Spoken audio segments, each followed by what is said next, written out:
మీరు వినాల్సింది కొన్ని ఉన్నాయి.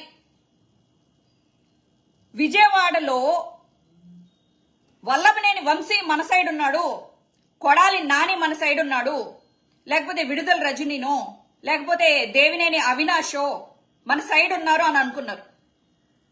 కానీ మీలాగా వీళ్ళు వాళ్ళని నమ్మల.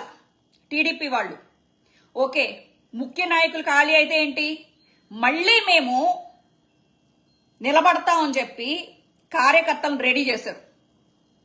బుద్ధా వెంకన్న లాంటి రోడ్ సైడ్ ఆకు రౌడీల్ని రెచ్చగొట్టి మాట్లాడించారు. ఐటీడీపీ ఎంత స్ట్రాంగో తెలుసా? వాళ్ళ కార్యకర్తల్ని బాగా రెచ్చగొట్టి వాళ్ళు ఐటీడీపీ వాళ్ళు ఏం చేస్తారంటే గ్రూపులు పెట్టుకుని సోషల్ మీడియాలో యాక్టివ్గా ఉండి వైఎస్ఆర్సీపీ ఏం మాట్లాడినా అది అబద్ధం, అది తప్పు అని ప్రూవ్ చేయడంలో చాలా బిజీగా ఉంటారు. ఐటీడీపీ దగ్గర ఉన్నంత టెక్నాలజీ మైట్ బి దేశంలోనే ఎవరి దగ్గర లేదు అని కూడా చెప్పుకోవచ్చు. ఐటీడీపీ ఎంత డబ్బు తన కార్యకర్తల కోసం పోషిస్తుందంటే అసలు టీడీపీకి ఉన్న పవర్ ఏంటో తెలుసా జగనన్న? టీడీపీని టచ్ చేయాలన్నా ఎందుకు భయపడతారో తెలుసా? వాళ్ళ కార్యకర్తలనే, ఇంకా నేను ఒక మాట మాట్లాడను, వాళ్ళని తయారు చేస్తారు అలాగా. ఒక మాట అంటే సోషల్ మీడియాలో అది మళ్ళీ రెస్ట్రిక్షన్ వర్డ్, ఆ వర్డ్ వాళ్ళని కవచంలాగా తయారు చేస్తారు. వాళ్ళ చుట్టూ ఒక లోకేష్ ని ఏమైనా అనినా, టీడీపీని ఏమన్నా అనినా, ఐటీడీపీని ఏమన్నా అనినా, దేశ విదేశాల్లో ఉన్న సోషల్ మీడియా గ్రూపులు అలాగే లీడర్షిప్లు ఏదైతే కాలేజీల్లో లీడర్స్ ఉంటారో వాళ్ళని పట్టుకుని కాలేజ్ పిల్లలందరినీ యాక్టివ్ చేసి వైఎస్ఆర్సీపీ సోషల్ మీడియా అవ్వచ్చు, లేకపోతే గీతాంజలి చనిపోయింది కదా, ఎవరైనా సోషల్ మీడియాలో ఒక పాజిటివ్ మాట వైఎస్ఆర్సీపీ గురించి మాట్లాడితే వాళ్ళ మీద చేస్తారు దండు.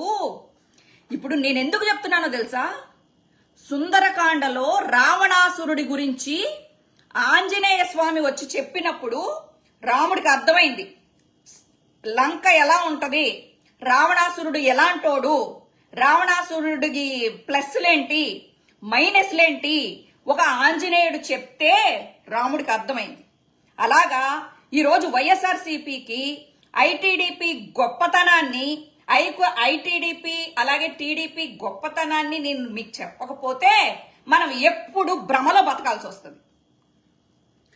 ఈ రకంగా వీళ్ళని అసలు రెచ్చగొట్టి కొట్టించి ఇప్పుడు ఏంటి కళ్ళు మూసుకున్నారా? వాళ్ళకి తెలియట్లేదా? మనందరికీ సోషల్ మీడియాలు ఉన్నాయి, మనందరికీ దాడులు జరుగుతున్నట్టు తెలుస్తుంది. కానీ టీడీపీ మీరు చాలా స్ట్రాంగ్, ఐ అగ్రీ దట్. కానీ ఆడవాళ్ల మీద చేతులు చేసుకుంటున్నారు, చిన్న పిల్లల్ని ఏడిపిస్తున్నారు, అభం శుభం ఎరగని సామాన్య ప్రజల్ని ఏడిపిస్తున్నారు, వాళ్ల మీద చేతులు చేసుకుంటున్నారు. అది చాలా చాలా చాలా చాలా చాలా తప్పు. మీకు ఎప్పుడు ప్రతిపక్షము అంటే ప్రతిపక్షం లేదు, ప్రతిపక్ష పాత్ర వహించడానికి మేము లేకపోయినా కనీసం మేము ప్రేక్షక పాత్ర మాత్రం వహించము. మీరు ప్రతిపక్షం ఉండకూడదు అనుకుంటే, మీ మీద ఓచకోత కొయ్యాలనుకుంటే పట్టాభి లాంటి వాడు, అలాగే చింతకాయల అయ్యన్న పాత్రుడు, అలాగే అచ్చెన్నాయుడు. అసలు మీ అచ్చెన్నాయుడు ఏమన్నాడు?